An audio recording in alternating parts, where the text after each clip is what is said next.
I'm so sorry, Mom. I must have left your ticket at home, my daughter Amanda said, not quite meeting my eyes as the rest of the family shifted uncomfortably beside her. You'll have to go back and wait until we can sort this out. I stood frozen in the bustling international terminal, my carefully packed suitcase at my feet, as the magnitude of what was happening slowly dawned on me. 3 generations of our family, Amanda, her husband Derek, and my teenage granddaughters Sophia and Olivia, were gathered for our long-planned European vacation, the trip I had contributed $35,000 toward, the trip we had discussed for months. There must be some mistake, I said, pulling out my phone. I can show them my confirmation email. Mom, there's no confirmation email, Amanda interrupted, her voice taking on that patronizing tone she'd developed in recent years. Remember? We handled all the bookings together since you're not good with technology. Derek checked his watch with exaggerated concern. We really need to get through security, Amanda. Our flight leaves in 90 minutes. My granddaughters stood slightly behind their parents, Sophia staring intently at her phone while Olivia examined the floor tiles as if they contained the secrets of the universe. I don't understand, I said, my voice smaller than I intended. I gave you my passport weeks ago to handle the arrangements. Yes, and now we have a problem, Derek said with a sigh that suggested I was being difficult. Look, Margaret, the best thing is for you to go home. Amanda will call the airline and sort everything out once we land in Paris. Maybe you can join us in a few days. A few days, which would mean missing the villa in Provence they had raved about booking, the first major stop on our itinerary. If you're watching it now, subscribe and tell me in the comments where you're watching it from. I'd love to know. Let me just buy another ticket right now, I suggested, reaching for my credit card. Surely there must be... Mom, Amanda cut me off sharply, then softened her tone with visible effort. There are no available seats on this flight. We checked already, and the hotel arrangements for tonight in Paris are complicated too. It's better if you just go home and we'll figure it out. We'll keep you updated. As if to punctuate the finality of the decision, the airport loudspeaker announced their flight was beginning pre-boarding procedures. We really have to go, Derek said, already turning away. Come on, girls. My granddaughters finally looked up, murmuring quick goodbyes. Olivia, always the more sensitive one, darted forward to give me a hurried hug, whispering, "I'm sorry, Grandma," before being ushered away by her father's hand on her shoulder. I watched in stunned disbelief as they headed toward security, Amanda calling over her shoulder, "I'll text you when we land, don't worry." Standing alone in the departures hall, my suitcase suddenly seeming impossibly heavy beside me, I felt a cold certainty settle in my chest. This was no accident. The taxi ride home passed in a blur of confusion and hurt. I had withdrawn $35,000 from my retirement savings, money carefully accumulated during 40 years of teaching elementary school, to contribute to this family experience of a lifetime. Amanda had insisted I pay up front, saying it was simpler for their accounting and that Derek had found special deals if they paid for everything in advance. My modest house felt cavernous and accusing when I returned, still reeling from what had happened. On autopilot, I wheeled my suitcase into the bedroom and sat on the edge of my bed, trying to make sense of it all. That's when I noticed Amanda's tablet on my nightstand. She'd been using it the previous evening while sitting in my room as we discussed last-minute packing details. In her rush to leave this morning, she must have forgotten it. I picked it up, telling myself I just wanted to confirm my suspicions. The screen lit up without requiring a password. Amanda had always been careless with her devices. What I found shattered the last remnants of my denial. There in her email was a thread between her and Derek spanning months, meticulously planning how to secure my financial contribution, while ensuring I wouldn't actually join the trip. Screenshots of my bank transfer. Discussions about which excuse would be most believable. Derek suggesting they forget my ticket and passport at home. Amanda countering that using just the ticket would be more convincing since I'd be able to show my passport at the airport. "Mom's getting suspicious," Amanda had written 3 days ago. "She keeps asking to see the itinerary details. I told her the email confirmations went to your work address. Just keep her distracted until we're at the airport," Derek had replied. "Once we're through security, it won't matter what she suspects. Not like she'll make a scene in public. They knew me too well. My generation was raised not to make scenes, not to demand, not to confront." I scrolled further back, my hands shaking, and discovered something even more disturbing. This wasn't the first time. References to the same arrangement with your Aunt Patricia last year and how we handled your dad's brother on that cruise jumped out from the exchanges, suggesting a pattern of behavior I couldn't begin to comprehend. These were my children, my daughter whom I had raised, the man she had married who called me mom for the past 20 years, the granddaughters I had babysit and nurtured and loved fiercely. How could they do this? A new email notification popped up on the screen. From Derek to Amanda, sent just 30 minutes ago. Situation handled. Mom headed home. Did you remember to get your tablet from her house? It has all our correspondence about the arrangements. I set the tablet down carefully, as if it might explode. Then, with deliberation I didn't know I possessed, I took a screenshot of the incriminating email and sent it to my own email address. Then another and another, working methodically through their correspondence until I had documented everything. My hands were no longer shaking. The hurt was still there, a physical ache in my chest, but something else was emerging alongside it, something that felt strangely like strength. The tablet pinged again. Amanda, this time. Left tablet at Mom's.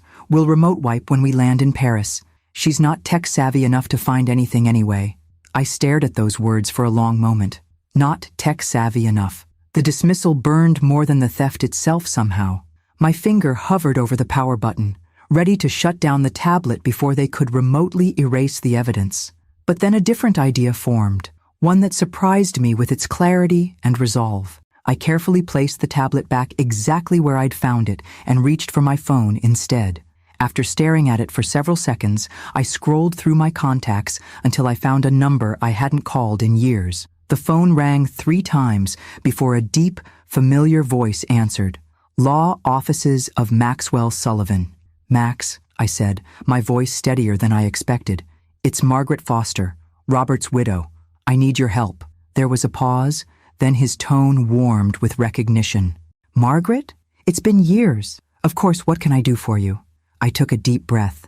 I need advice from the best fraud attorney I know, and I need it right now before a tablet in my possession is remotely wiped clean. I'm listening, he said, all business now.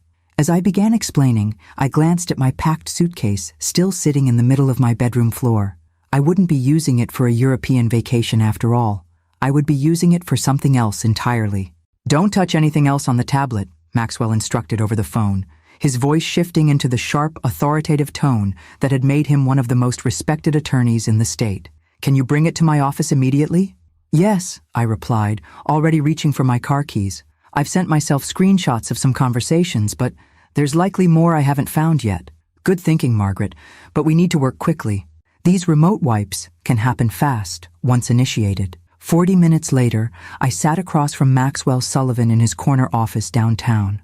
The years had been kind to him, his dark hair now silver at the temples, lines of experience framing his eyes, but the same keen intelligence I remembered from when he and my late husband had been colleagues and close friends. Our digital forensic specialist is creating a complete backup of the tablet's contents, he explained, handing me a cup of tea. Once that's secure, we'll let Amanda proceed with her remote wipe. Better she thinks she's destroyed the evidence. I nodded, still struggling to process the magnitude of what was happening. I can't believe they would do this, Max, my own daughter. Unfortunately, elder financial abuse is more common than most people realize, he said gently, and it's frequently perpetrated by family members. Elder? I repeated, raising an eyebrow. At 67, I hardly considered myself elderly. I was still teaching 3rd grade until last year. A flicker of a smile crossed his face. Legal terminology, Margaret. No offense intended. The door opened, and a young woman with a sleek ponytail and serious expression entered. We've secured everything, Mr. Sullivan. The backup is complete and verified. Thank you, Jen. Would you start the preliminary analysis? Focus on email threads going back at least 2 years, any financial records and references to other family members. He turned back to me as she left. Jen Watkins, best digital investigator I've ever worked with. If there's evidence on that tablet, she'll find it all. What happens now? I asked, setting my barely touched tea aside. Now we build a case, Maxwell replied, his expression hardening. What they've done crosses the line from family disagreement to criminal fraud. That $35,000 wasn't a gift. It was obtained under false pretenses with documented intent to deceive. Criminal? I repeated, a knot forming in my stomach. I don't want my granddaughters to see their parents arrested. Let's not get ahead of ourselves, he cautioned. There are multiple approaches we can take, ranging from civil action to criminal charges. But first, we need to understand the full scope of what we're dealing with. As if on cue, Jen reappeared at the door, her expression grave. Mr. Sullivan, Mrs. Foster, you need to see this immediately. We followed her to a conference room where multiple screens displayed content from Amanda's tablet. Jen pointed to an open spreadsheet. This was buried in a hidden folder. It appears to be a tracking document of what they call family contributions. My blood ran cold as I scanned the document. Names of family members: my sister-in-law Patricia, Robert's brother William, my cousin Eleanor, followed by dates and amounts ranging from $15,000 to $50,000. Each entry included extraction method and story used. My God, Maxwell murmured. They've been running a systematic scheme. There's more, Jen continued, clicking to another file. These are bank statements for an account in the Cayman Islands. The deposits correlate exactly with the contributions listed in their tracking document. I sank into a chair, my legs suddenly unable to support me. How much? I asked, my voice barely audible. Totaling all entries, Jen said, scrolling through the document. Approximately $340,000 over the past 3 years. The room seemed to tilt slightly. From family members? Our family? Maxwell placed a steadying hand on my shoulder. Margaret, this is extremely serious. This level of organized fraud across state lines, with offshore accounts involved, would trigger federal charges. The thought of Amanda in handcuffs, of my granddaughters watching their parents being taken away, sent a wave of nausea through me. Yet the methodical cruelty documented before me was undeniable. This wasn't a one-time lapse in judgment, but a calculated, ongoing operation targeting family members who trusted them. What about Derek's business? I asked suddenly, remembering how Amanda had often spoken about her husband's financial success as a real estate developer. They live in that big house, drive luxury cars. Surely they don't need to steal from family. Jen exchanged a glance with Maxwell before responding. Based on what I'm seeing in their financial records, the business is significantly leveraged. They're carrying enormous debt, and there are some concerning transactions that suggest possible mortgage fraud. Meaning, Maxwell explained carefully, they may be maintaining a facade of wealth while actually being in serious financial trouble. The money they've taken from family members might be propping up an increasingly unsustainable lifestyle. My phone buzzed with a text message. Amanda, landed in Paris. Gorgeous weather here. We'll call tomorrow with updates about your ticket situation. Don't worry. The casual cruelty of it, continuing the charade even now, crystallized something inside me. What are my options? I asked, my voice steadier than I expected. Maxwell leaned against the conference table, considering. We have several paths. Civil litigation to recover your money would be the simplest. Given the evidence, they'd likely settle immediately to avoid exposure. But that only addresses my situation, I pointed out. What about Patricia and the others? They don't even know they've been victimized. That's where criminal charges become relevant. Wire fraud, elder abuse, tax evasion. The list is substantial. With this evidence, the district attorney would almost certainly pursue the case. His expression softened slightly. But I understand your concerns about your granddaughters. I closed my eyes briefly, thinking of Sophia and Olivia, 17 and 15, at such vulnerable ages. The public humiliation of their parents' arrest and prosecution would be devastating. Is there a middle path? I asked finally. Maxwell studied me for a moment. Possibly. We could approach them privately with the evidence, demand full restitution to all affected family members, and require certain legal safeguards to prevent future incidents. The threat of criminal prosecution would be our leverage. Would that work? It might, he acknowledged. But there's no guarantee they'd comply long-term, and it leaves their other potential victims vulnerable. Jen, who had been quietly working at her computer, suddenly made a small sound of surprise. Mrs. Foster, there's something else you should see. She turned her screen toward us. I found a series of text messages between Derek and someone named Vincent Calabresi from about a month ago. The name struck me like a physical blow. Vincent Calabresi? Are you certain? Yes, Jen confirmed. They discuss a real estate development called Riverside Heights and reference a meeting at the Westbrook Country Club. Maxwell looked at me questioningly. You know this person? Vincent Calabresi is a developer with alleged connections to organized crime, I said slowly. Robert investigated some of his business dealings years ago when he was working in the district attorney's office. It was a major case. Threats were made. Robert was concerned enough that we temporarily moved to stay with friends. And now Derek is doing business with him, Maxwell said grimly. It looks that way. I stared at the screen, memories flooding back of that frightening period, of Robert's grim expression as he worked late into the night, building a case he called bigger than just financial crimes. The case against Calabresi fell apart when a key witness disappeared, I added quietly. Robert was devastated. He always believed Calabresi was behind it, but couldn't prove it. Maxwell and Jen exchanged significant looks. This complicates things considerably, he said. If Derek is involved with Calabresi's operations, we may be looking at a much larger legal situation than family fraud. As the implications began to sink in, my phone buzzed again. Another text from Amanda, this one including a photo of my granddaughters posing in front of an airport welcome sign in Paris, their expressions strained despite their attempted smiles. Looking at their faces, these girls I had read bedtime stories to, taught to bake cookies, comforted through first heartbreaks. I felt a renewed determination cutting through my shock and hurt. I need time to think about how to proceed, I said finally. But in the meantime, I want to know everything. No matter how bad it is. Maxwell nodded gravely. We'll keep digging. And Margaret? He waited until I met his eyes. Robert would be proud of your courage today. As I left his office an hour later, the weight of betrayal still crushing my chest, I realized I had 3 weeks, the duration of their family vacation, to decide exactly how to confront the people who had so callously discarded me. 3 weeks to prepare for a homecoming they would never expect. The next morning, I awoke to a video call from Paris. Amanda's face filled my screen, the Eiffel Tower strategically positioned in the background, her expression a carefully constructed mask of concern. Mom, how are you holding up? Her voice carried just the right note of sympathy. If I hadn't seen the evidence with my own eyes, I might have believed she was genuinely distressed about my absence. I'm managing, I replied, keeping my tone neutral, as Maxwell had advised. Act disappointed, but not suspicious. Let them think their plan is working. We've been on the phone with the airline for hours, Amanda continued, the lie flowing effortlessly.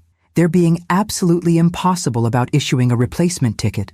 Something about security protocols and verification periods. In the background, I could see my granddaughters at a cafe table, Derek leaning in to say something to Sophia. The casual luxury of the scene, the beautiful Parisian cafe, their designer outfits, the champagne glasses on the table, all paid for, in part, with my retirement savings. That sounds frustrating, I managed, swallowing the bitter taste of betrayal.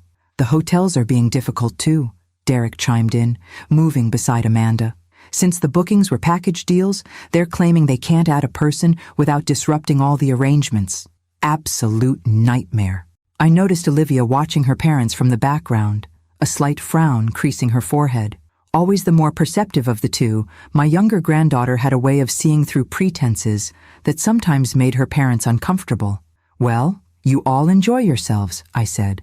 Don't let my situation spoil your trip. We feel terrible, Mom, Amanda insisted, though I noted she'd angled the camera to better capture the Parisian backdrop rather than focus on her face. We'll keep trying to find a solution.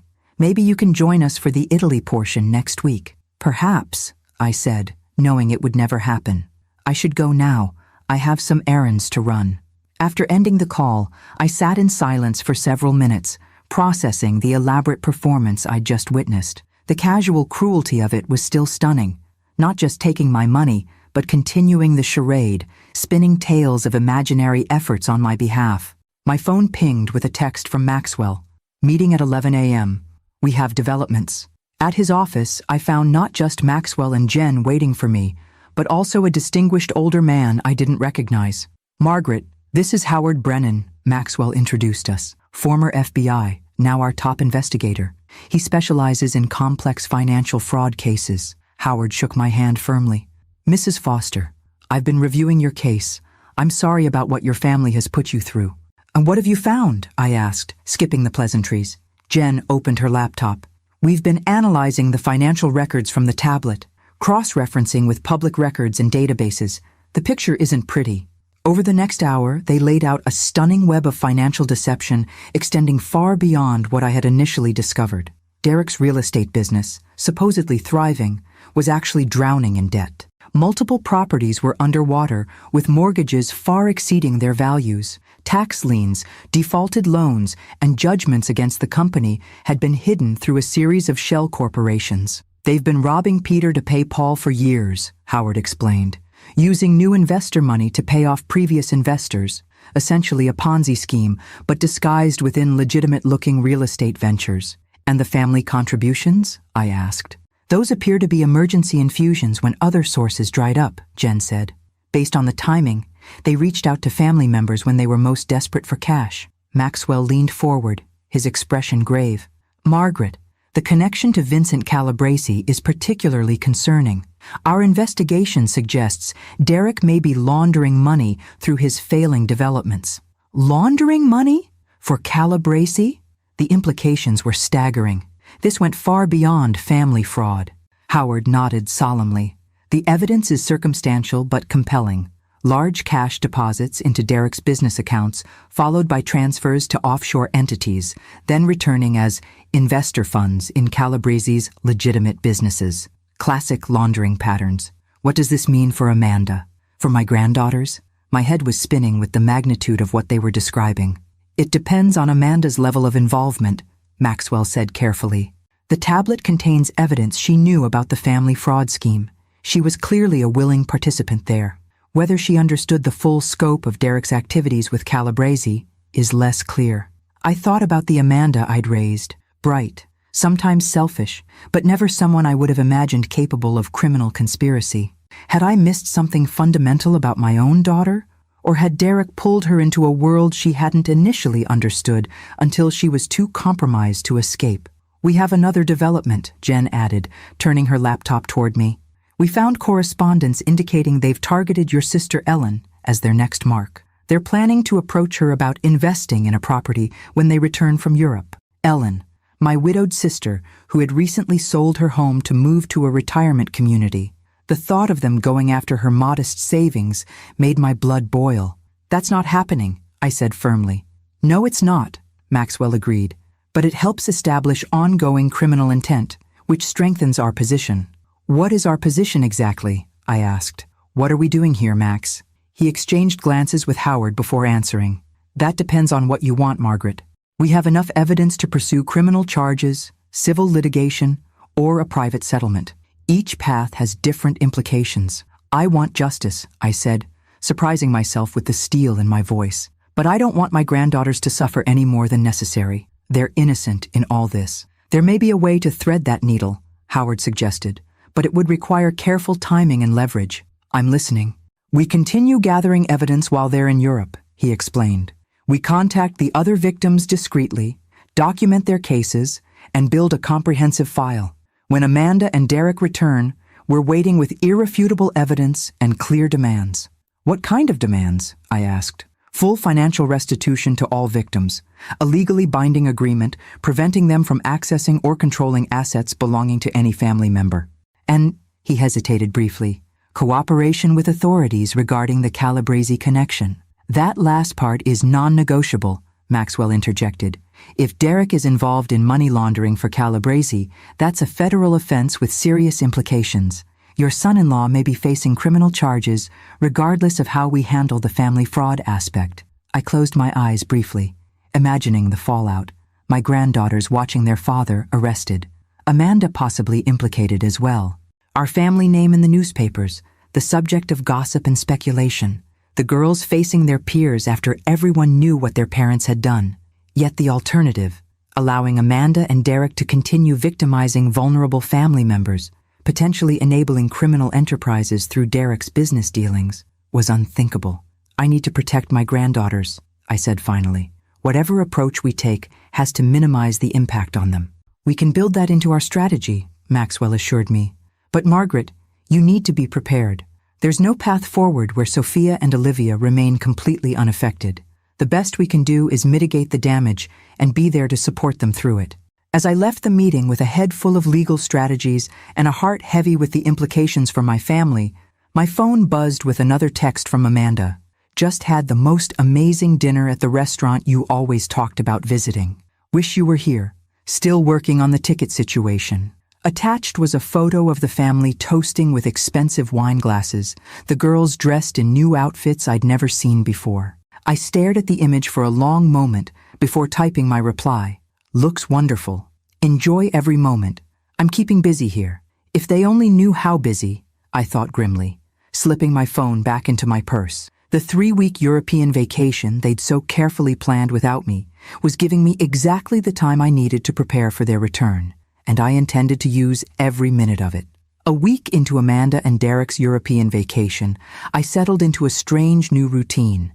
Each morning brought cheery video calls from various picturesque locations, Provence, Monaco, the Italian Riviera, with increasingly elaborate excuses about why joining them was proving, unfortunately, impossible.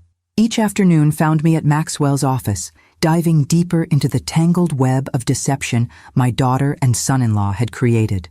We've made contact with Patricia, Maxwell informed me during our daily briefing. Robert's sister Patricia had apparently contributed $42,000 toward a family investment opportunity the previous year, only to be told months later that the investment had unfortunately failed. How did she take it? I asked, imagining my practical, no-nonsense sister-in-law processing such a betrayal. Initially with disbelief, then anger, Maxwell replied. She's provided us with all her documentation and agreed to join our consolidated approach. That makes 4 family members confirmed as victims, with 2 more we're still investigating. 4 confirmed victims, I echoed hollowly. My own daughter. Howard Brennan entered the conference room, his expression serious but with a gleam of satisfaction in his eyes. We've got something significant on the Calabresi connection. He laid several photographs on the table, surveillance images showing Derek meeting with Vincent Calabresi at a restaurant, exchanging what appeared to be documents. The timestamp showed it was just 3 days before they'd left for Europe. These came from an ongoing investigation, Howard explained. I still have contacts at the Bureau who were willing to share when I explained the situation. They've had Calabresi under surveillance for months. Does this mean the FBI is already investigating Derek? I asked, studying the images. Not directly, Howard clarified. He's a peripheral figure in their Calabresi investigation at this point. But that could change quickly with the right information. Maxwell leaned forward, tapping the photographs. This gives us additional leverage, Margaret.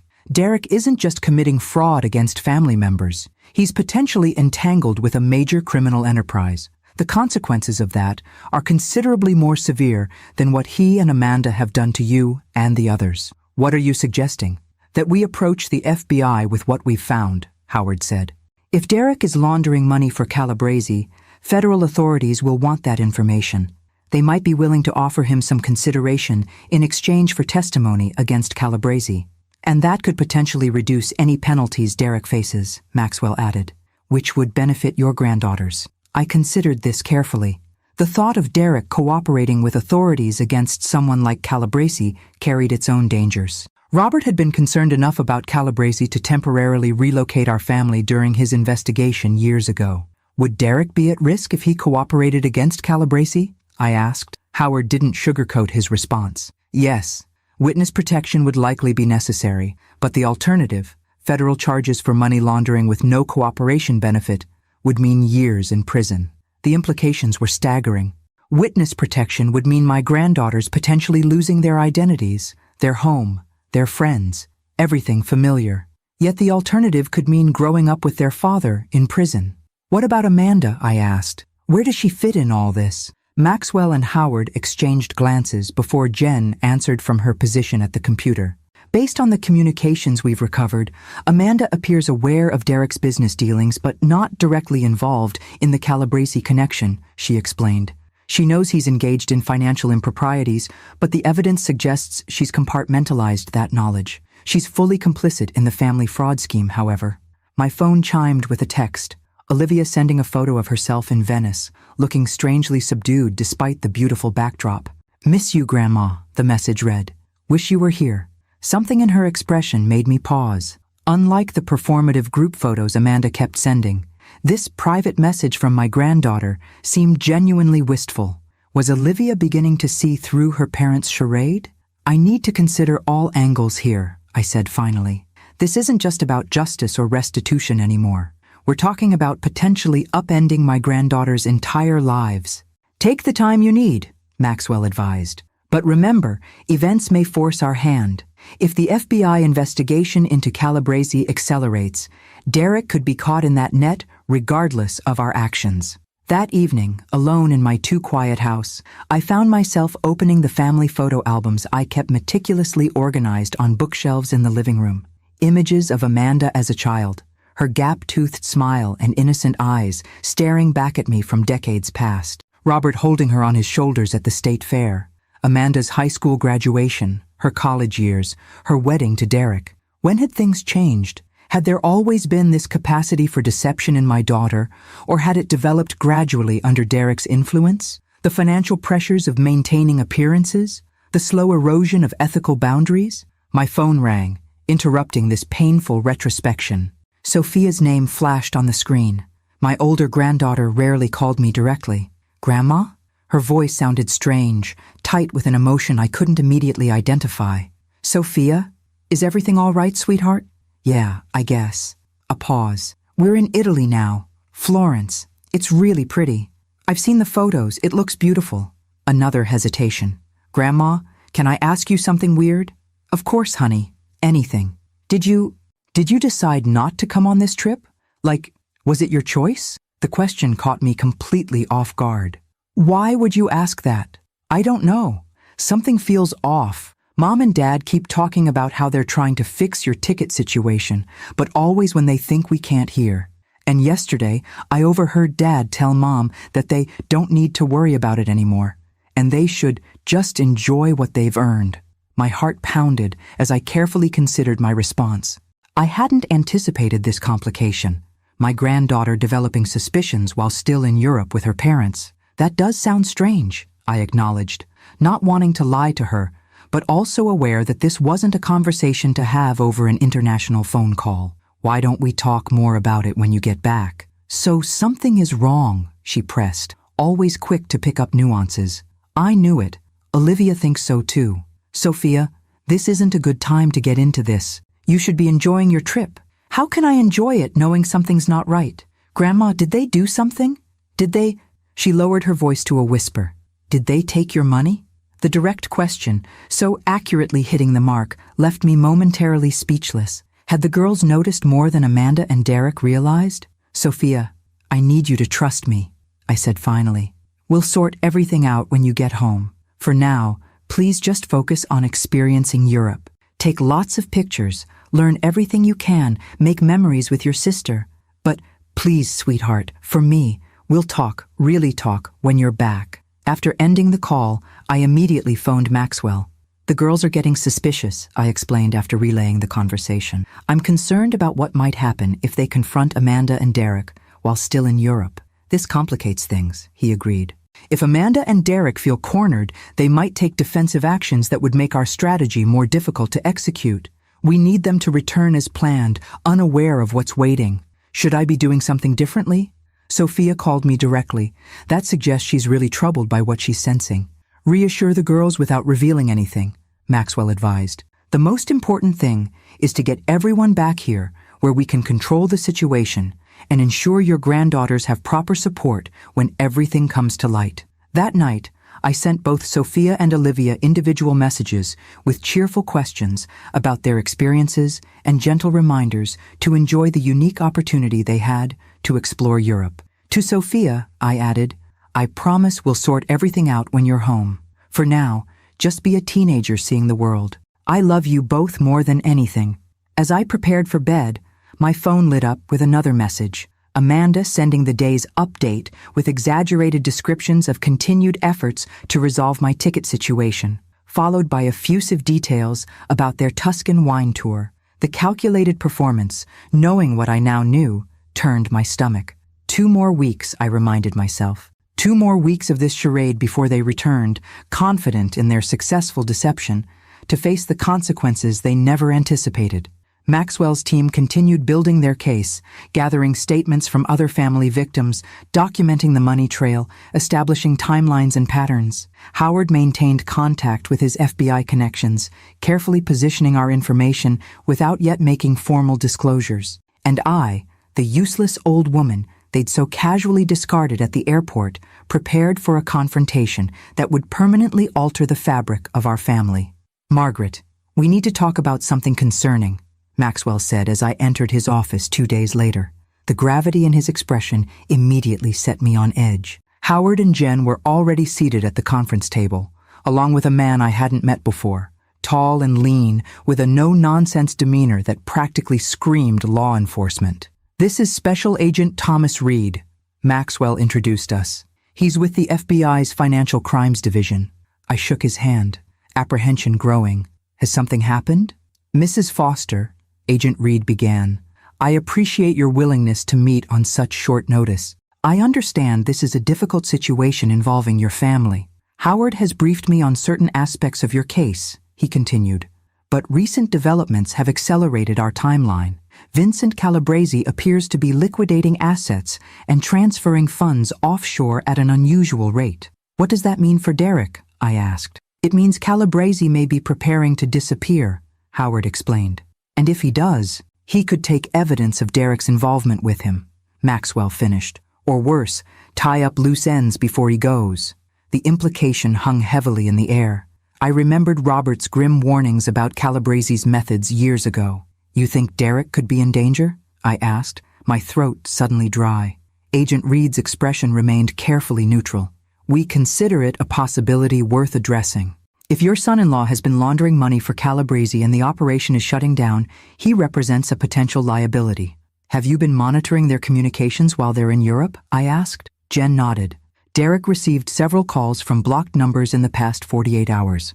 Based on the timing of his subsequent calls to financial institutions, we believe he's being pressured to facilitate some final transactions." Can you tell what kind of transactions?" "Not specifically," Jen admitted, "but he's been attempting to access equity lines of credit remotely and has made multiple calls to his office manager with urgent instructions." "Mrs. Foster," Agent Reed interjected, "I need to be direct. We believe your son-in-law may be operating under duress. This changes our approach significantly." "What are you suggesting?" I asked, though I already suspected the answer. "We need to make contact with Derek directly," he replied. "Warn him of the potential threat and offer protection in exchange for cooperation." "While he's still in Europe? With my granddaughters there?" The thought of federal agents approaching Derek while my granddaughters were present sent a wave of panic through me. "We would handle it discreetly," Agent Reed assured me. "The priority would be ensuring your family's safety while securing Derek's cooperation."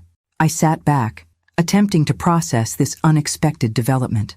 What had begun as a painful family betrayal was rapidly evolving into something far more dangerous. "If Calabresi is indeed preparing to disappear, we have a narrow window," Howard added gently.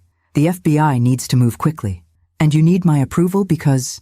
I asked, already guessing the answer. "Because we came to this information through your case," Maxwell explained. "And because how we handle this will significantly impact your daughter and granddaughters." I took a deep breath, considering the impossible position before me. Derek had stolen from me, from our family. He had manipulated and betrayed us repeatedly. Yet he was still my granddaughter's father, still Amanda's husband, and now, potentially, in danger from forces far more sinister than legal consequences. "If you approach Derek now, what happens to our original plan?" I asked. "The confrontation when they return, the restitution to family members? It complicates things," Maxwell acknowledged. "But Derek facing potential threats from Calabresi changes the equation. Physical safety takes precedence over financial restitution." Agent Reed leaned forward. "Mrs. Foster, if your son-in-law provides valuable testimony against Calabresi, that cooperation would likely be considered during any proceedings related to his other legal issues." Translation: Derek might get leniency on the family fraud in exchange for helping take down Calabresi. The notion left me with mixed feelings. Justice for our family somewhat compromised to serve the larger goal of prosecuting a dangerous criminal. "What about Amanda? The girls?" I pressed. "Their safety would be our priority," Agent Reed assured me. Depending on Derek's level of cooperation and the threat assessment, protective measures would be implemented, which could mean witness protection, I stated flatly. That's one possibility, he conceded, though there are various levels of protection that might be appropriate. The room fell silent as I weighed the implications. My granddaughters potentially uprooted from their lives, given new identities. Amanda forced to reckon not just with her own misdeeds, but with the far more serious criminal entanglements of her husband. I need to know they'll be safe, I said finally. Not just physically, but emotionally. This will devastate them. We can arrange for specialized support services, Agent Reed offered. The FBI has extensive experience handling situations involving minors affected by witness protection scenarios. And the family fraud aspect? I turned to Maxwell. What happens to that? It remains a separate legal matter, he replied. But practically speaking, if Derek cooperates against Calabresi, it would create natural leverage for resolving the family situation more favorably for your granddaughters. Meaning Derek might avoid additional charges for what they did to me and the others, I clarified. Possibly, Maxwell admitted, though full restitution would still be required. I stood and walked to the window, gazing at the city below as I processed the impossible choice before me. The pain of betrayal still burned fresh, the desire for accountability still strong. Yet the thought of my granddaughters caught in the crosshairs of a dangerous criminal organization overshadowed everything else. Do it, I said finally, turning back to face them. Contact Derek, but I want certain conditions. What conditions? Agent Reed asked. First, the approach happens away from my granddaughters. I don't want them present for that conversation. He nodded. We can arrange that. Second, Amanda needs to understand her own legal jeopardy separately from Derek's situation. I won't have her thinking she's absolved of responsibility for what they did to me and the others. That's reasonable, Maxwell agreed. And third, I continued, my voice strengthening, I want to be present when they return. Whatever protective arrangements are made, whatever deals are struck, I want to look my daughter in the eye when she realizes what they've done and what it's cost. Agent Reed glanced at Maxwell before responding. That might be complicated depending on how the situation develops, but we'll do our best to accommodate your request. The meeting continued for another hour as they outlined the protocol for contacting Derek overseas and the potential scenarios that might follow. Words like extraction, protective custody, and secure location peppered the conversation, each one driving home the severity of what was unfolding. As I left Maxwell's office that afternoon, my phone buzzed with a text from Amanda. Day trip to Cinque Terre. The colors are incredible. Still working on your ticket situation. So frustrating. The accompanying photo showed my granddaughters on a colorful terrace overlooking the Mediterranean, their smiles not quite reaching their eyes. In the background, Derek was visible speaking intently into his phone, his posture tense despite the idyllic setting. Was he already receiving pressure from Calabresi's organization? Were my granddaughters already in danger simply by being in his presence? I typed a careful response. Beautiful. Enjoy every moment. Don't worry about me. Just focus on making memories with the girls. As I sent the message, I wondered if this would be one of the last normal exchanges before their world imploded. Within days, federal agents would approach Derek. Within weeks, their entire life might be dismantled, not just because of the family fraud I'd discovered, but because of much darker connections I'd never suspected. The betrayal that began with my $35,000 had unveiled something far more sinister than I could have imagined. And now, despite everything they'd done, I found myself worried for their safety, especially my granddaughters, innocent bystanders in their parents' web of deception. Contact has been made. Agent Reed's voice was clipped and professional as he delivered the news 3 days later. We sat in a secure conference room at the FBI field office rather than Maxwell's law firm, a change that underscored the escalating seriousness of the situation. How did Derek respond? I asked, my hands clasped tightly in my lap to hide their slight trembling. Initially with denial, then concern, Reed replied. When presented with evidence of Calabresi's activities and the potential threat, he became more cooperative. Where were my granddaughters during this conversation? On a guided tour of the Uffizi Gallery with your daughter. Our agents approached Derek at his hotel while he was alone. I nodded, relieved at least that Sophia and Olivia had been spared witnessing that confrontation. And now? Mr. Foster has agreed to preliminary cooperation. He's provided access to certain financial records and communication logs that our analysts are currently reviewing. Reed consulted a tablet before continuing. Based on his initial disclosure, we believe Calabrese was using his development projects to launder approximately $12 million over the past 3 years. The figure staggered me. And Derek facilitated this? According to his statement, he initially believed he was simply receiving legitimate business investments. When he began to suspect the true nature of the funds, he was already compromised and, he claims, under implicit threat. Maxwell, who had accompanied me to this meeting, made a skeptical noise. Convenient narrative. He portrays himself as a victim rather than a willing participant. We're aware of the potential for self-serving statements, Reed acknowledged. But regardless of how he became involved, he does appear to have valuable information about Calabrese's operation. What happens next? I asked. We're implementing protective protocols for your family, Reed explained. Agents will remain close to them for the remainder of their European trip, though maintaining discreet surveillance. Do Amanda and the girls know what's happening?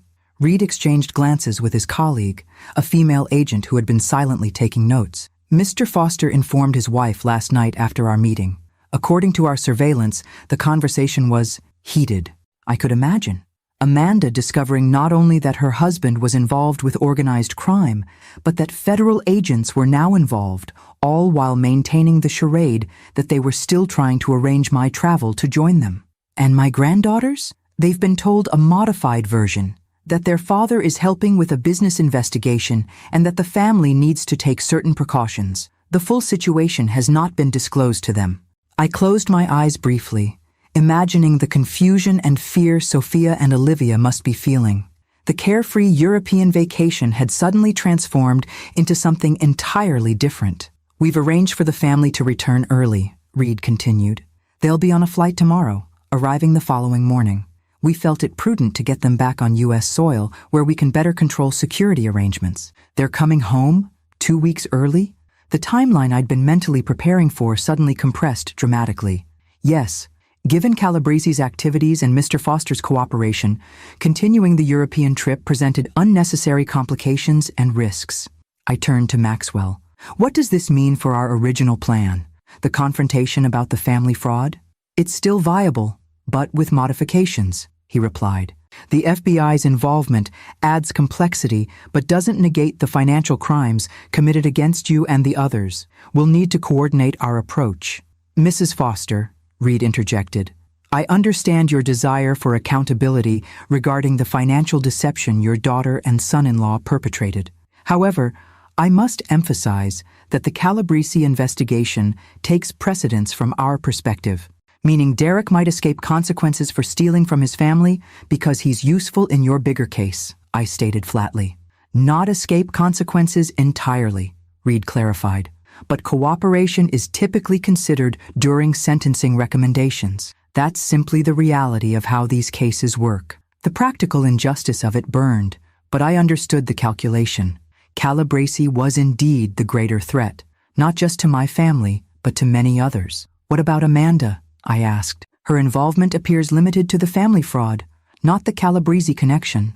That's our current understanding, Reed confirmed. Ms. Foster will still face potential charges related to wire fraud and elder exploitation, though her husband's cooperation may influence how aggressively those charges are pursued. I want restitution, I said firmly. Not just for me, but for everyone they deceived. Patricia, William, Eleanor, all of them deserve to be made whole. That's reasonable and achievable, Maxwell assured me. Regardless of how the criminal aspects are handled, we can pursue civil remedies to recover the fraudulently obtained funds. When they arrive tomorrow, I said, turning back to Agent Reed, I want to be there. He frowned slightly. Mrs. Foster, the initial processing will involve debriefing and security protocols that... I'm not asking to be involved in your investigation, I interrupted, but I need to see my granddaughters. And I need Amanda to face me. Not just federal agents, but the mother she betrayed and abandoned at an airport. Reed considered this for a moment before nodding. We can arrange a controlled meeting after the initial processing is complete, but I must insist that certain topics remain off-limits until we've secured Mr. Foster's formal cooperation agreement. I understand the limitations, I assured him, but they need to know that the carefully constructed lie they've been maintaining has unraveled completely.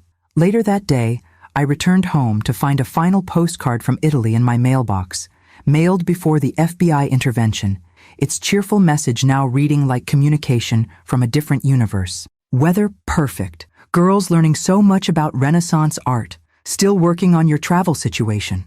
I set it on my kitchen table, staring at Amanda's handwriting. The daughter I'd taught to form those very letters decades ago. How had we arrived at this point? A lifetime of love and sacrifice, culminating in betrayal, federal investigations, and potential witness protection. My phone chimed with a text from an unknown number.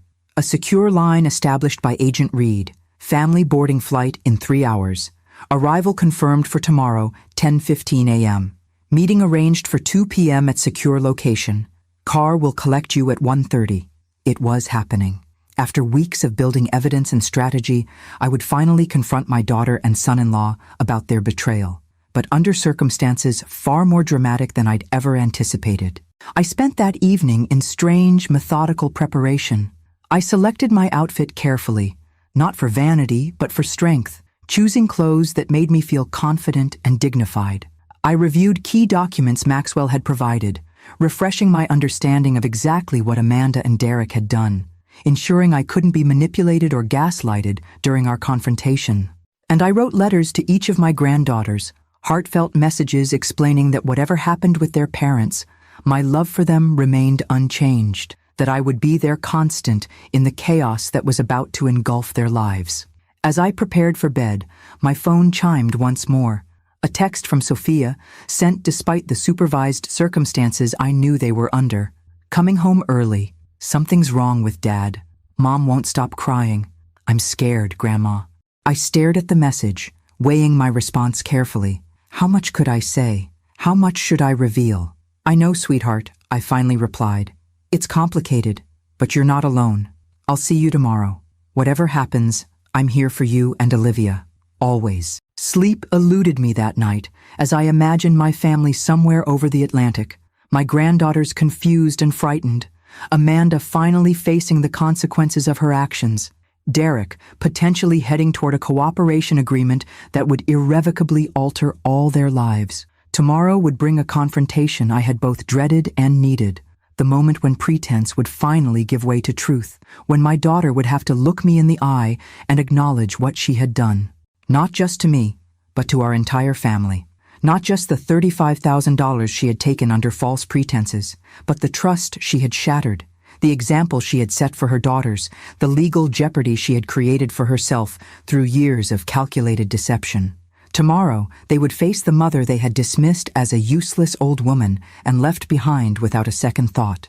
The mother who had uncovered everything, who had set in motion the unraveling of their elaborately constructed life. The mother who, despite everything, still lay awake worrying about them all. The secure location turned out to be a nondescript government building on the outskirts of the city. Agent Reed met me in the lobby, his expression carefully neutral as he escorted me through security checkpoints. Your family arrived safely this morning, he informed me as we rode the elevator to the 4th floor. They've been in debriefing sessions since then. Mr. Foster is currently with our financial crimes team, while Mrs. Foster and your granddaughters are in a separate waiting area. How are the girls? I asked, my primary concern always returning to Sophia and Olivia. Understandably confused and upset, we've provided a counselor who specializes in adolescent trauma to speak with them. He hesitated before adding, they've asked for you several times. The elevator doors opened to a corridor of identical doors with small windows. Reed led me to a conference room where Maxwell waited, accompanied by a woman I hadn't met before. Margaret, this is Dr. Elaine Morgan, Maxwell introduced us. She's a forensic psychologist who works with the FBI on sensitive family cases. I'll be present during your meeting with your daughter and granddaughters, Dr. Indy, Morgan explained, her manner calm but authoritative. My role is primarily to support the girls and monitor their emotional responses during what will likely be a difficult conversation. Before we proceed, Agent Reed said, I need to review the parameters of this meeting. He outlined the restrictions clearly. No discussion of Derek's cooperation details, no specifics about the Calabrese investigation, and the conversation should focus primarily on the family fraud aspect rather than potential consequences. Is Amanda aware that I've discovered what they did? I asked. Yes, Reed confirmed. She was informed during this morning's interview that their financial deception had been uncovered. She knows you're here and have been working with legal counsel. And the girls? They know something serious has happened involving their parents, but not the specific nature of either the fraud against family members or their father's business connections. That's a conversation that needs to happen with appropriate support. I nodded, steeling myself for what was to come. I'm ready. Reed led us to a larger conference room down the hall. Through the window, I caught my first glimpse of Amanda in nearly a month. My daughter sat rigidly at the table, her normally perfect appearance disheveled from international travel and emotional strain. Beside her, Sophia and Olivia huddled together, looking younger and more vulnerable than their teenage years. When the door opened, all three heads turned toward me. Olivia immediately stood, her face crumpling with relief. "Grandma!" she cried, rushing toward me before anyone could stop her. I opened my arms instinctively, holding her trembling body close as she buried her face against my shoulder. "It's okay," I murmured, stroking her hair. "I'm here now." Sophia approached more cautiously, her expression a complicated mixture of relief and wariness. At 17, she was old enough to sense that whatever was happening involved layers of adult deception. Still, when I extended one arm toward her, she stepped into the embrace, allowing herself a moment of vulnerability. Only Amanda remained seated, her face a mask of tension as she watched our reunion. The daughter I had raised, who had once run to my arms with the same unquestioning trust her daughters now showed, couldn't meet my eyes. "Girls," Dr. Morgan said gently after a moment, "why don't you sit with your grandmother while we talk?" We arranged ourselves on one side of the conference table, me in the middle with a granddaughter on each side, while Amanda sat across from us, flanked by Agent Reed and Dr. Morgan. Maxwell positioned himself slightly apart, the legal observer to this family reckoning. "Mom," Amanda finally spoke, her voice hoarse, "I don't even know where to start." "The airport seems appropriate," I replied, keeping my tone measured despite the emotions churning beneath the surface.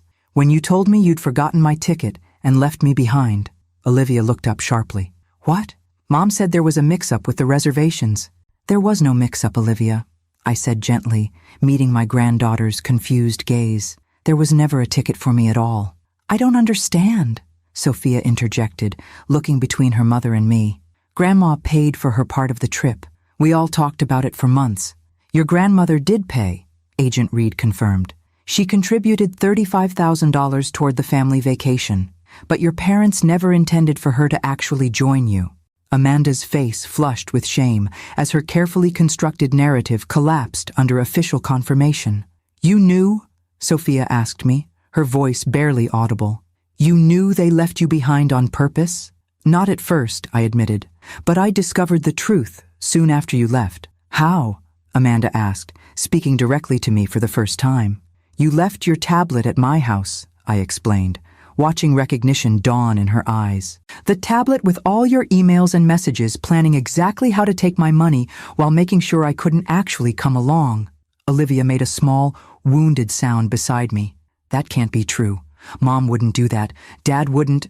But Amanda's expression had already confirmed everything. She closed her eyes briefly, tears spilling down her cheeks. "It wasn't supposed to be like this," she whispered. "We were in financial trouble.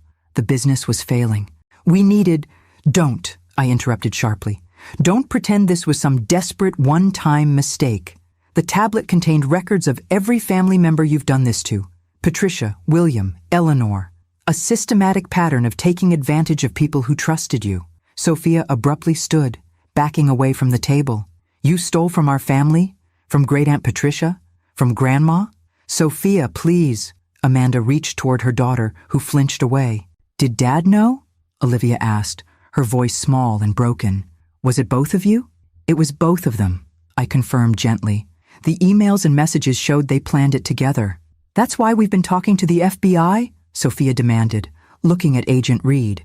"Because they committed fraud?" A tense silence fell as the adults in the room exchanged glances. How much to reveal to these girls who had already absorbed so much devastating information. Your parents' financial activities have raised several legal concerns, Dr. Morgan finally answered, her professional training evident in her careful phrasing. Some related to family matters, others to your father's business practices. Is Dad going to prison? Olivia asked bluntly, tears streaming down her face. There are many factors that will determine the outcomes of this situation, Agent Reed replied. Your father is currently cooperating with our investigation, which will be considered in any proceedings. And Mom? Sophia looked directly at me, rather than the FBI agent, seeking truth from the grandmother who had never lied to her. I met her gaze steadily. Your mother made serious mistakes, Sophia. There will be consequences. But everyone in this room wants to ensure that those consequences impact you and your sister as little as possible. How can you say that? Amanda burst out, her composure finally breaking. How can you sit there talking about consequences like you care about protecting them? You're the one who set all this in motion. You could have confronted me privately instead of involving federal agents and lawyers. The FBI involvement has nothing to do with me, I replied calmly. That resulted from Derek's business connections, which I knew nothing about until after I discovered your fraud. You expect me to believe that? That this massive overreaction to a family financial dispute just happened to uncover some alleged connection to organized crime? Her voice dripped with skepticism. Mrs. Foster, Agent Reed interjected firmly, I can confirm that the investigation into Vincent Calabrese and his organization predates your mother's discovery by several years. Your husband's involvement emerged through separate channels that converged with your mother's evidence. The official confirmation seemed to deflate Amanda's brief surge of defiance. She slumped in her chair, the full weight of their situation visibly settling on her shoulders. What happens now? Sophia asked, her voice steadier than I expected from a 17-year-old facing her family's implosion. To all of us? That depends on several factors, Dr. Morgan explained. Your parents' level of cooperation, the legal processes that follow, and the arrangements made to ensure your safety and well-being. Safety? Olivia repeated, fear edging her voice. Are we in danger? Another loaded glance between the adults. How much to reveal about Calabrese and the potential threats that had accelerated their return from Europe? There are some security concerns being addressed, Agent Reed said carefully, which is why you'll be staying in a protected location for the immediate future. Like witness protection? Sophia asked, her quick mind connecting dots despite the adults' careful phrasing. New names? New schools? All that? We're not at that stage yet, Reed assured her. The current arrangements are temporary while we assess the situation. Where will we go? Olivia looked between her mother and me, seeking anchors in the storm engulfing her young life. Before Amanda could speak, I leaned forward, meeting my granddaughter's anxious gazes. You have options, girls. Whatever happens with your parents' legal situations, you won't be alone. I'm here. I've always been here. The simple declaration hung in the air, a contrast to the complex web of lies, theft, and betrayal that had led us to this sterile conference room.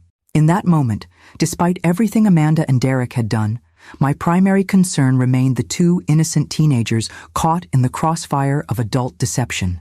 Mom? Amanda said quietly, her voice stripped of defensiveness. I'm sorry. I know that doesn't fix anything, but I am. We should never have. Save your apologies for your daughters, I interrupted, not yet ready to address her contrition. They're the ones whose trust you've betrayed most deeply today.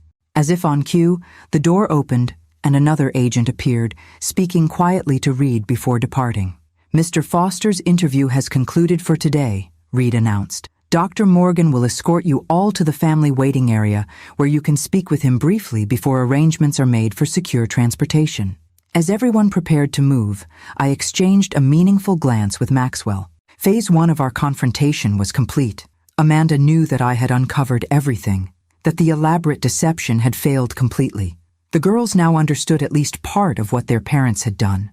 What remained unclear was where we would all go from here, legally, emotionally, and literally, given the security concerns surrounding Derek's cooperation against Calabrese. The only certainty was that nothing would ever be the same for any of us again.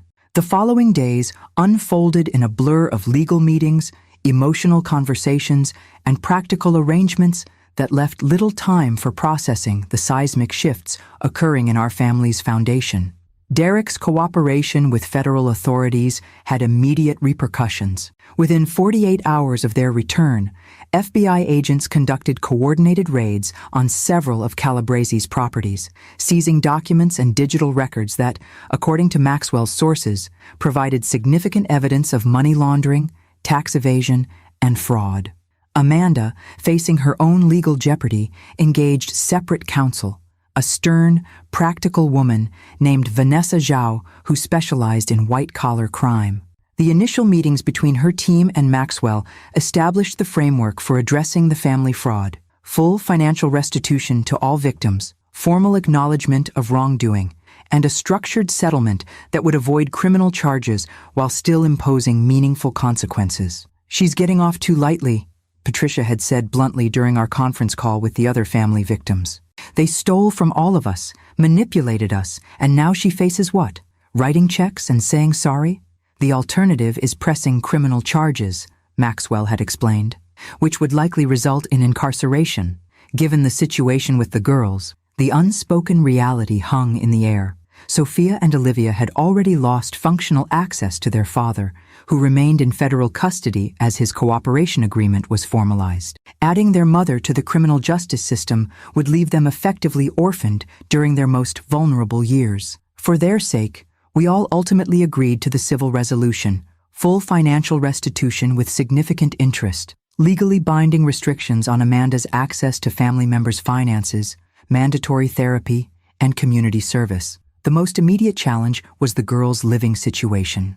With Derek in federal custody and the family home potentially subject to asset forfeiture related to the money laundering investigation, they needed stable housing and support.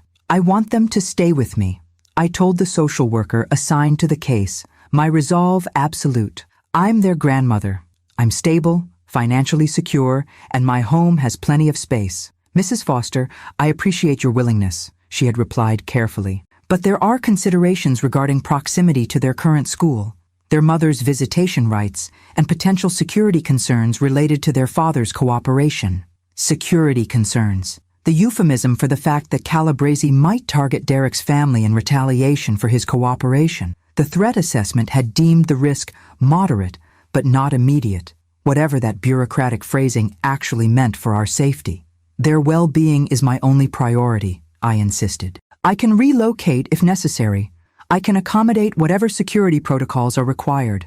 But those girls need stability and unconditional love right now. Exactly what I can provide." 5 days after their return, I sat in a family court judge's chambers as she reviewed the temporary guardianship proposal. Amanda, looking pale and drawn in clothes that already seemed to hang more loosely on her frame, sat across from me, her attorney beside her. "Ms. Foster," the judge addressed Amanda, "you're not contesting this temporary guardianship arrangement?" "No, Your Honor," Amanda replied quietly. "My daughters have experienced significant trauma due to my actions and their father's situation.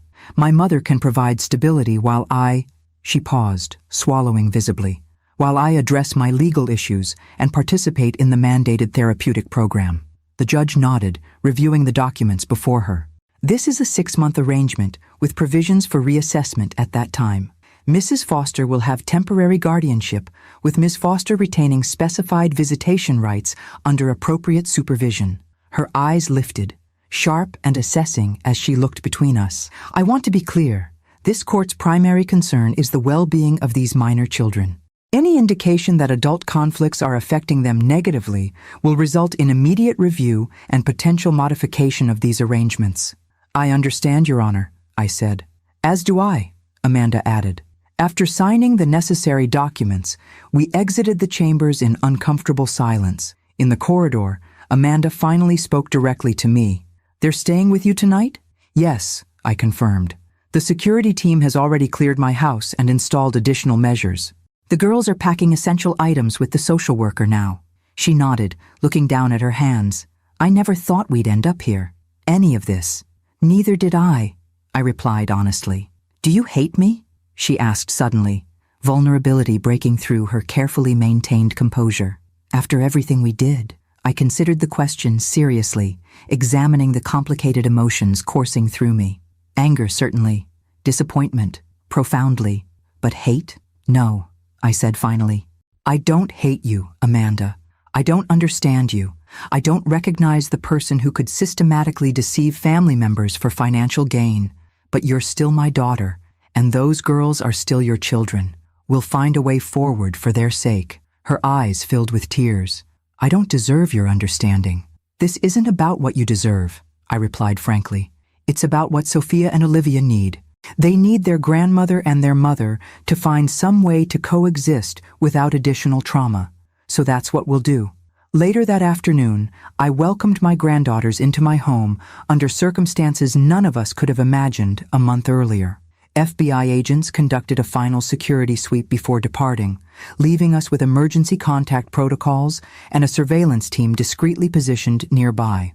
This is weird, Sophia declared, setting her suitcase in the guest room that would now be hers. Living with Grandma while Mom stays in a hotel and Dad's, wherever Dad is, in protective custody, Olivia supplied, her expression far too serious for a 15-year-old, because he's testifying against bad people.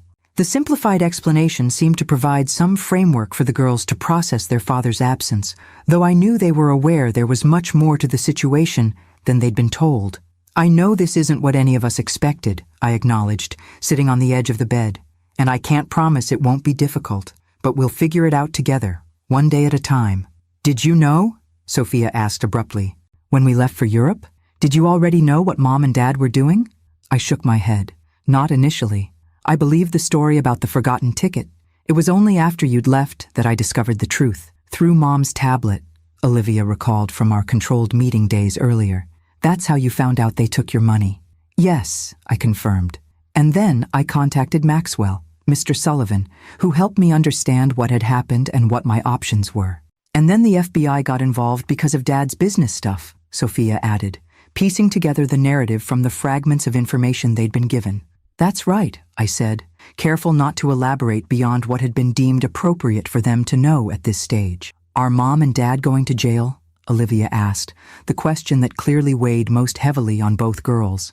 Your mother has reached an agreement that doesn't include jail time, I explained gently. She'll have certain obligations to fulfill, but she'll remain free and able to see you regularly. And Dad? Sophia pressed. Your father's situation is more complicated because of his business connections, I said, choosing my words carefully. His cooperation with the authorities will likely influence the outcome of his case, but it's too soon to know exactly what that will mean. The girls exchanged glances, communicating in that wordless way siblings sometimes can. After a moment, Olivia spoke again, her voice small but determined. You won't leave us, will you, Grandma? No matter what happens with Mom and Dad? The question pierced straight to my heart, the fundamental fear beneath all the legal complexities and security concerns. These children, suddenly finding the adults in their lives unreliable or absent, seeking assurance that at least one person would remain constant. Never, I promised, opening my arms as both girls moved into my embrace.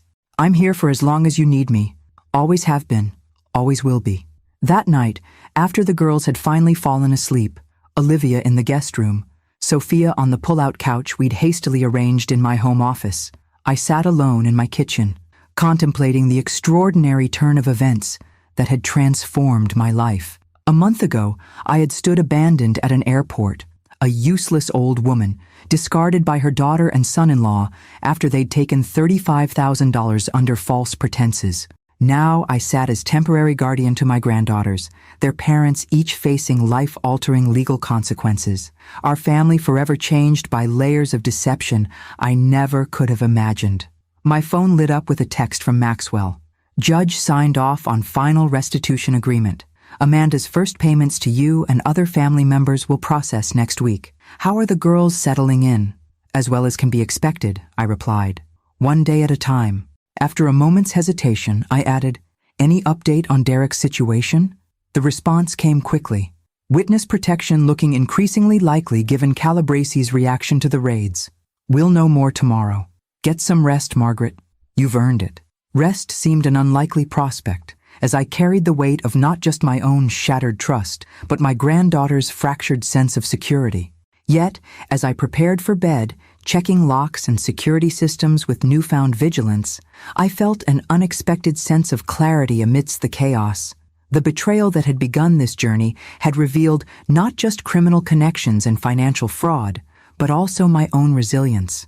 The useless old woman they had dismissed at the airport had proven far more formidable than anyone, including perhaps myself, had anticipated. Whatever challenges the coming months would bring, I would face them with the same determination that had guided me since that first devastating discovery. Not just for my own sense of justice, but for the two young women now sleeping under my roof, depending on me to help them navigate the aftermath of their parents' choices. 2 months into our new living arrangement, routines began to establish themselves, not comfortable ones necessarily, but predictable patterns that provided some semblance of stability.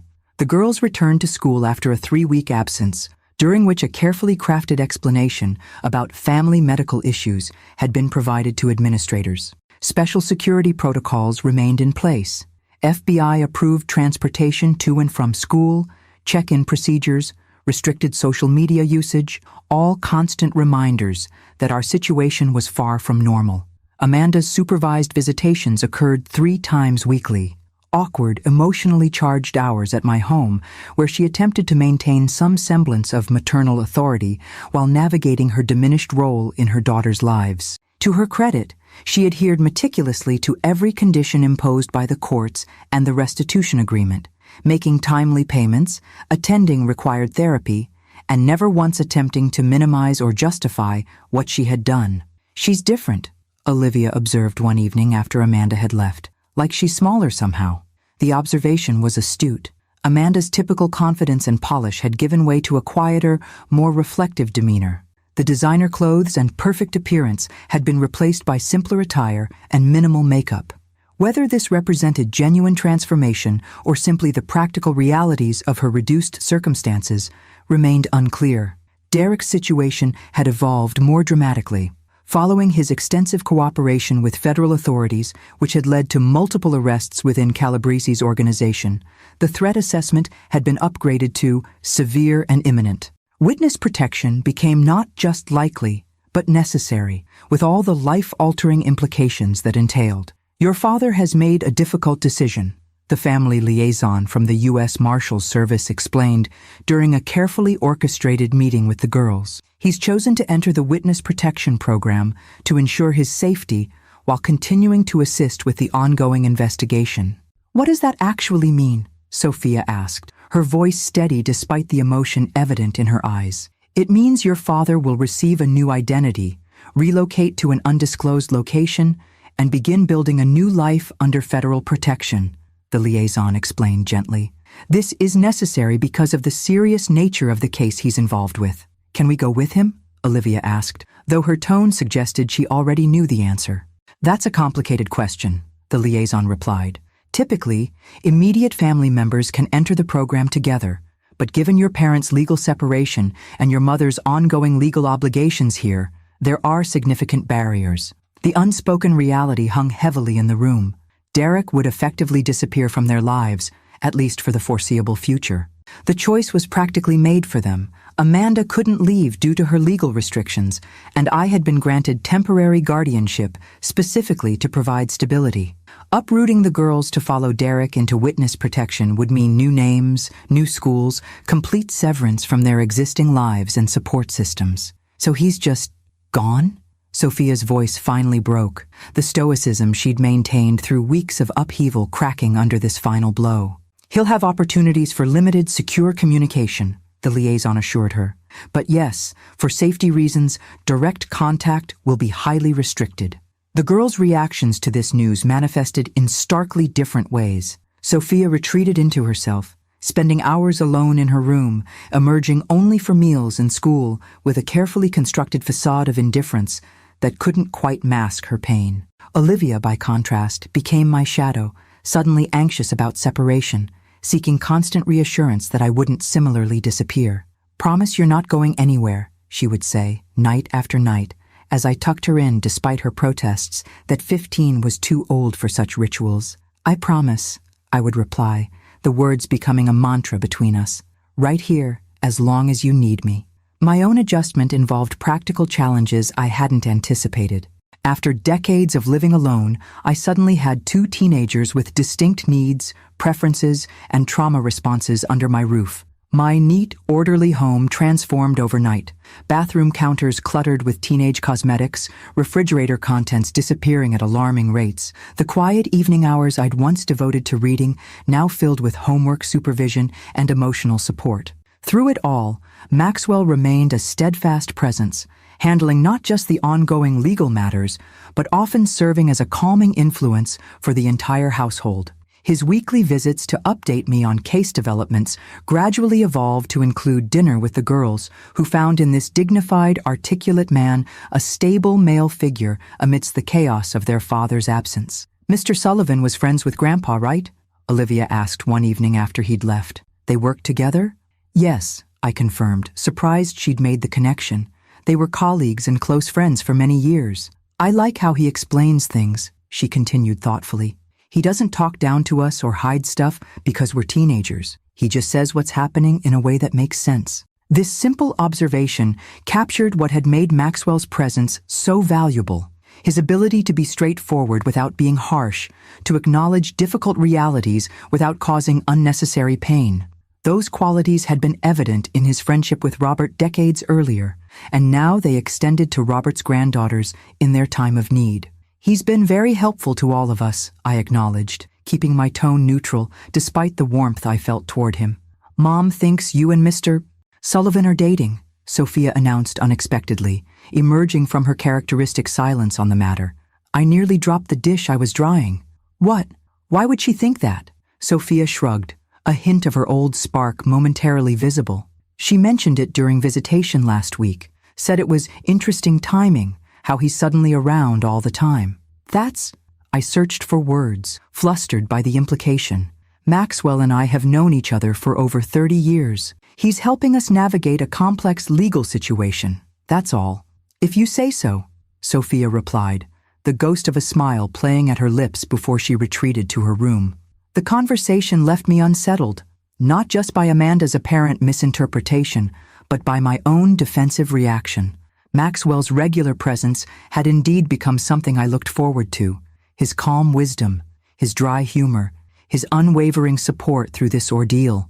Yet I hadn't allowed myself to examine those feelings beyond appreciation for his professional guidance.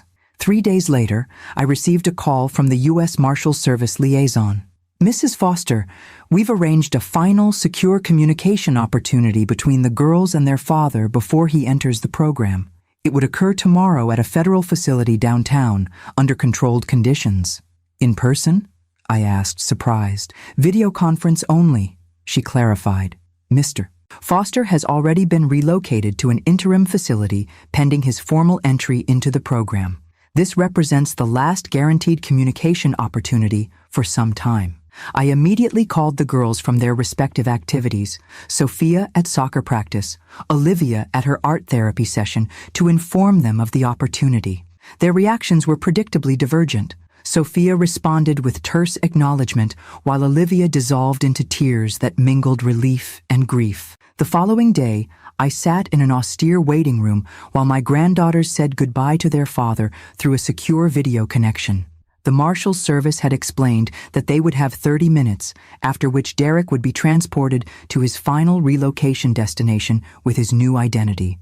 30 minutes to say goodbye, potentially for years, possibly forever in any meaningful sense. The cruelty of it struck me anew, not for Derek's sake, but for the innocent girls caught in the crossfire of adult choices. When they finally emerged, Sophia's face was a mask of careful control, while Olivia's eyes were red and swollen from crying. Neither spoke as we were escorted to the car, waiting under federal protection. "He looks different," Olivia finally said as we drove home. "They changed his hair and made him wear glasses." "Beginning the transformation," Sophia added flatly. "Soon he won't look like Dad at all."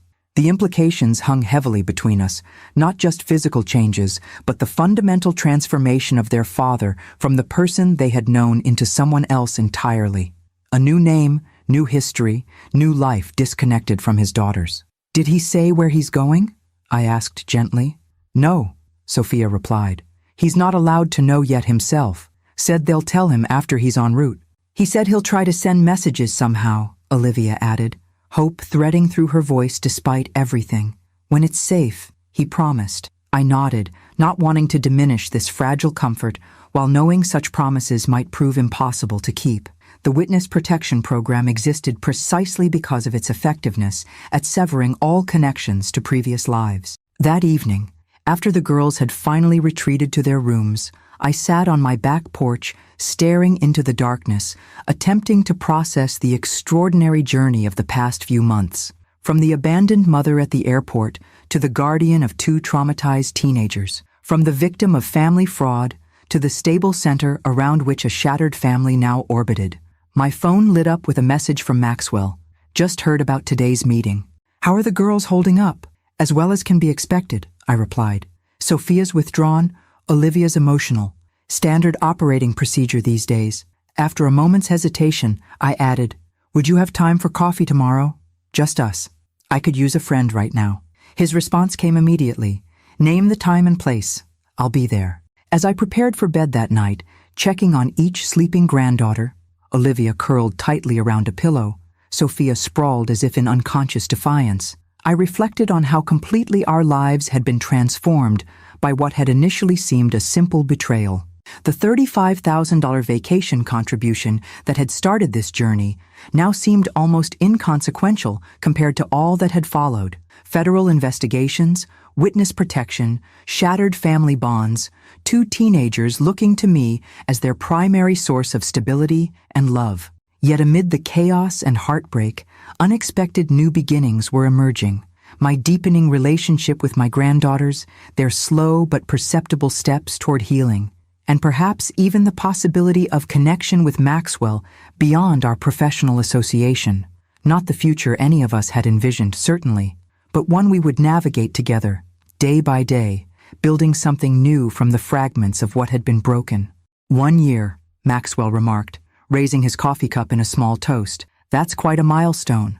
We sat at a quiet table in the same cafe where we'd met for coffee the day after the girls' final video call with Derek. What had begun as a one-time need for friendly support had evolved into a weekly ritual. Saturday mornings together while the girls attended their respective activities. Sophia at her soccer league, Olivia at art therapy, followed by dance class. Sometimes it feels like a decade, I admitted, and other times like it all just happened yesterday.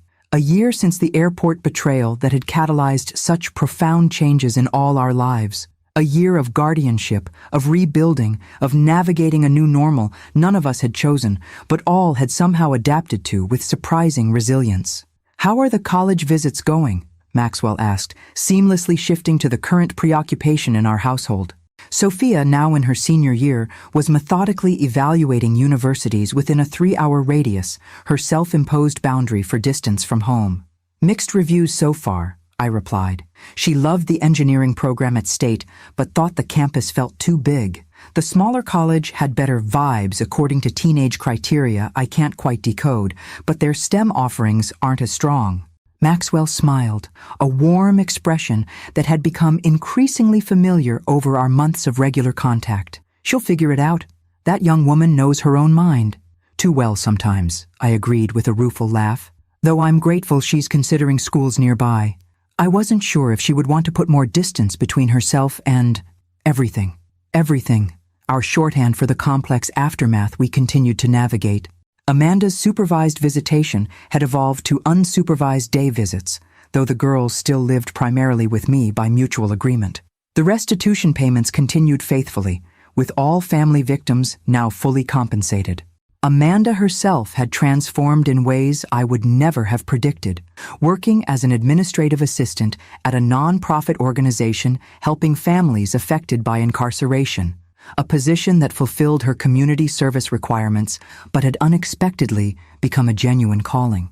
Derek's situation remained the most painful absence. In the year since entering witness protection, only 2 communications had reached the girls. Brief, carefully vetted letters forwarded through multiple security protocols. The generic messages, clearly composed under supervision to reveal nothing of his location or new identity, provided confirmation of his continued existence, but little emotional connection.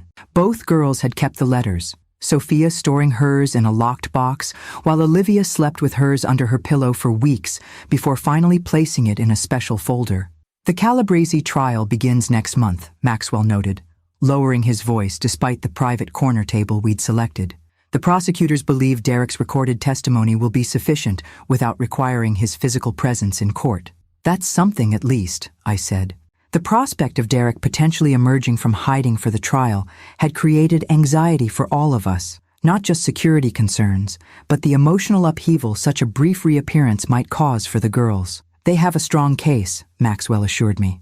Multiple cooperating witnesses, extensive financial documentation, electronic surveillance. Calabrese's attorneys have already made preliminary overtures about a potential plea agreement.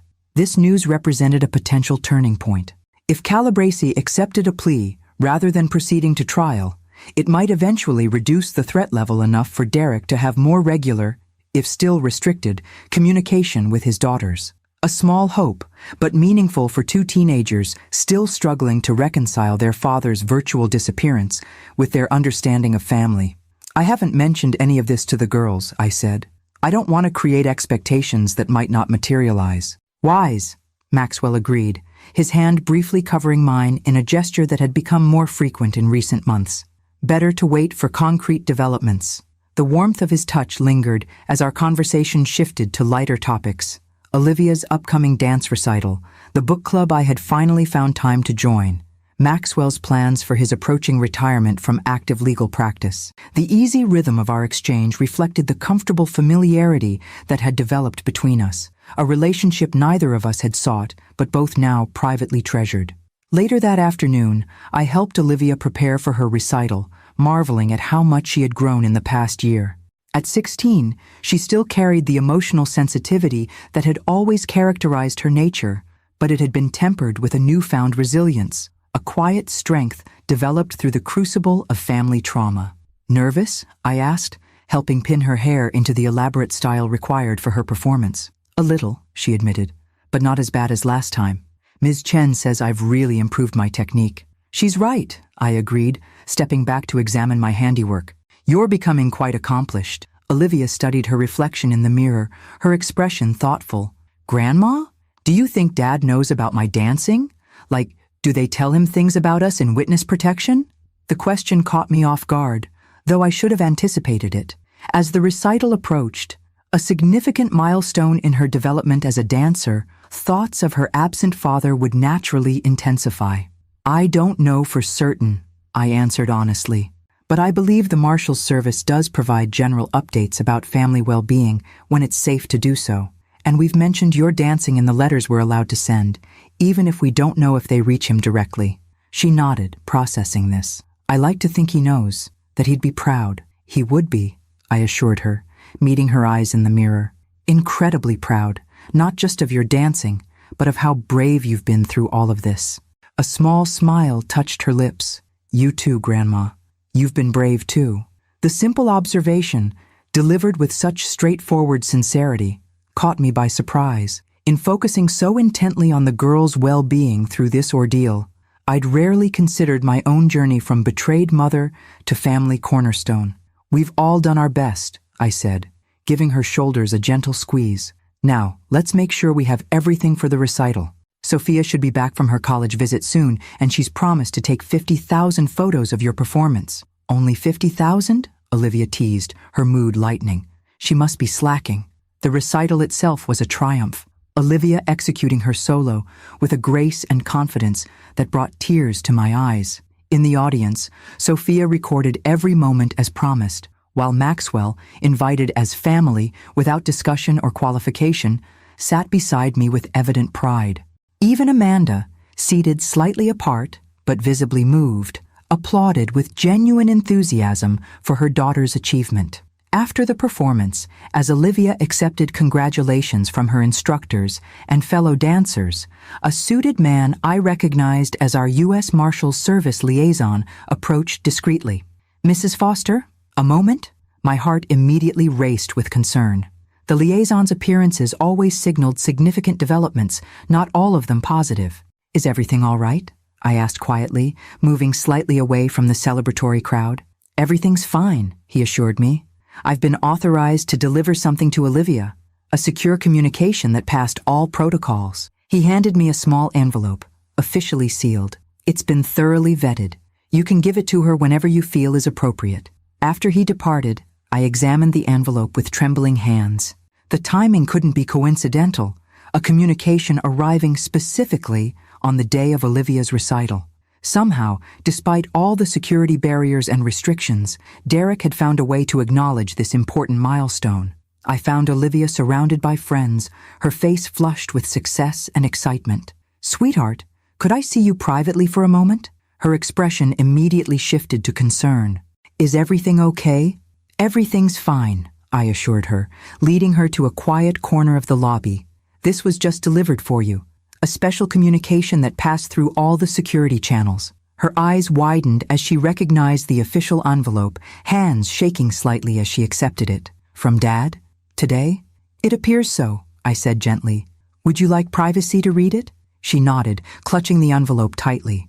"Can you tell everyone I'll be right back?" I watched as she slipped into an empty practice room, closing the door behind her. Through the small window, I could see her carefully opening the envelope, unfolding the contents, then pressing a hand to her mouth as emotion overwhelmed her. After several minutes, she emerged, eyes red, but with a smile of wonder transforming her face. "He knew," she said simply, holding the letter against her heart. "He knew about the recital. He's been receiving the updates all along, even though he couldn't respond often. And look," she carefully showed me a portion of the letter containing a small sketch of a dancer in mid-leap, remarkably similar to one of Olivia's signature moves. He remembered how I danced. The simple validation, knowing her father remained connected to her life despite his physical absence, seemed to heal something fundamental in my granddaughter's spirit.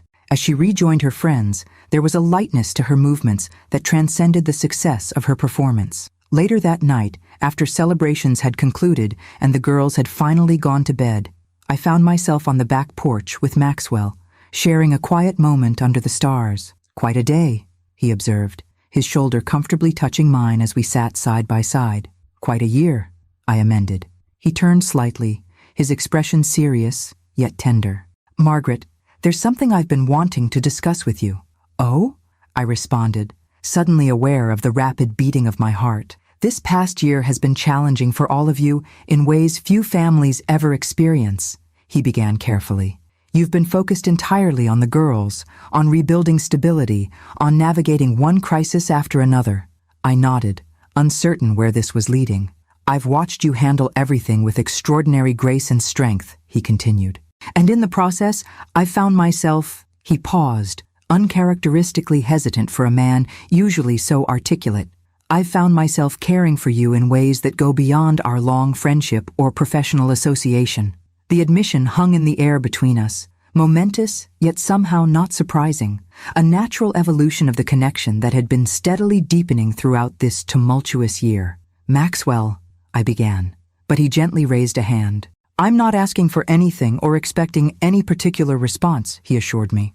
"I simply wanted you to know that when you're ready, if you're ever ready, to consider your own happiness alongside your responsibilities to the girls, I would very much like to explore what might be possible between us." The thoughtfulness of his approach, acknowledging the primacy of my commitment to my granddaughters while still honestly expressing his feelings, epitomized the man he had always been, considerate, patient, unwavering in his support. "I don't know what the future holds for any of us," I said finally.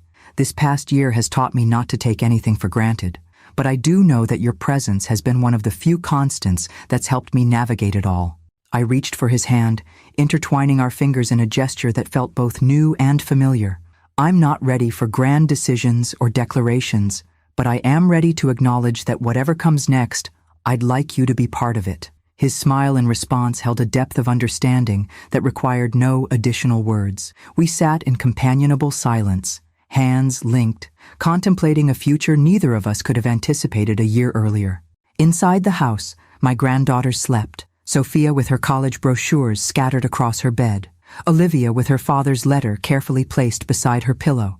Their lives had been irreversibly altered by their parents' actions, yet they were finding their ways forward, creating new dreams from the fragments of shattered expectations. And I, the useless old woman who had been so casually discarded at an airport, had discovered reserves of strength I never knew I possessed, becoming not just their guardian, but their anchor, their advocate, their constant in a world of uncertainty. The $35,000 that had initiated this journey seemed a small price to pay for the profound revelations it had ultimately yielded.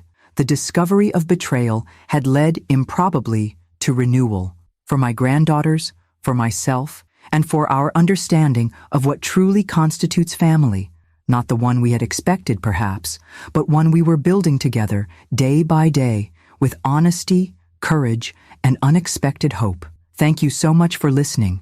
Your presence means a lot to me. Don't forget to subscribe and feel free to tell your story in the comments. Your voice matters.